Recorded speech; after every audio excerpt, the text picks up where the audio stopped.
Hola, buenas tardes, ¿cómo están? Mi nombre es Tomás Klein. Tengo que recuperar el trabajo práctico de corriente alterna. El trabajo práctico nos pedía que analicemos un circuito de corriente alterna, que visualicemos las señales de tensión y corriente en función del tiempo, que utilicemos los diagramas fasoriales para analizar el comportamiento y que comprendamos el fenómeno de la resonancia eléctrica, que analicemos los efectos en las magnitudes eléctricas del circuito y sus componentes. Para lograr la práctica trabajamos con un osciloscopio, un multímetro digital, un generador de funciones, un capacitor, un resistor y un inductor. Estos materiales conformaban el circuito RLC y también nos iban a ayudar a analizar el comportamiento del circuito. Primero teníamos que comprobar la frecuencia de la resonancia. Para eso teníamos que detectar la máxima corriente del circuito. Modificando la frecuencia del generador, observamos las correspondientes variaciones de las curvas en el osciloscopio y la tensión sobre la resistencia física, hasta detectar que estábamos en presencia del máximo valor. El valor de la frecuencia de resonancia lo determinamos midiendo en cualquier punto del circuito, mediante un multímetro digital que esto operaba como medidor de frecuencia.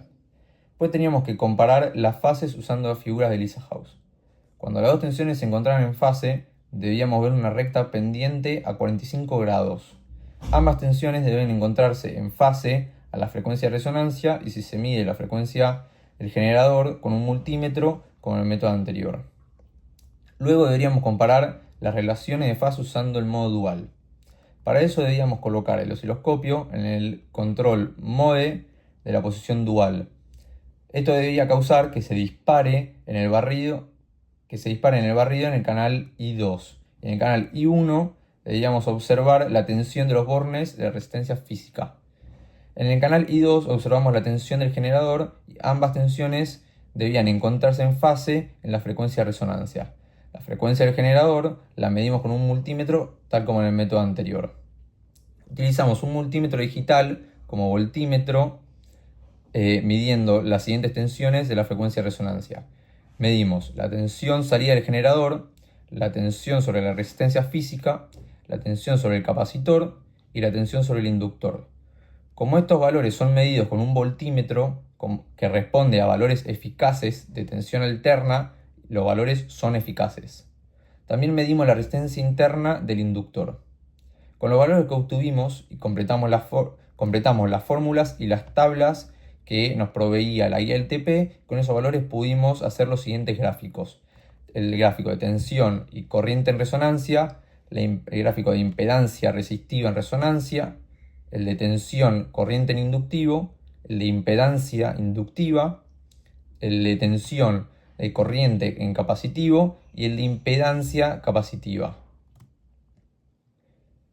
La conclusión que nos quedó en este laboratorio fue que los tres métodos usados para calcular la resonancia nos dieron valores muy cercanos, lo cual denota la efectividad de dichos métodos. Mediante la medición de la frecuencia de resonancia, una frecuencia mayor a la de resonancia y una menor a la de resonancia, pudimos determinar en qué caso se presenta reactancia capacitiva, en cuáles se presenta reactancia inductiva o si es resonancia. También pudimos visualizar de forma gráfica la reactancia capacitiva, la inductiva y la resonancia mediante los diagramas fasoriales, los cuales muestran de forma clara la interacción tanto de las tensiones de los distintos componentes en el circuito RLC como de las interacciones de sus impedancias en dicho circuito. Muchas gracias.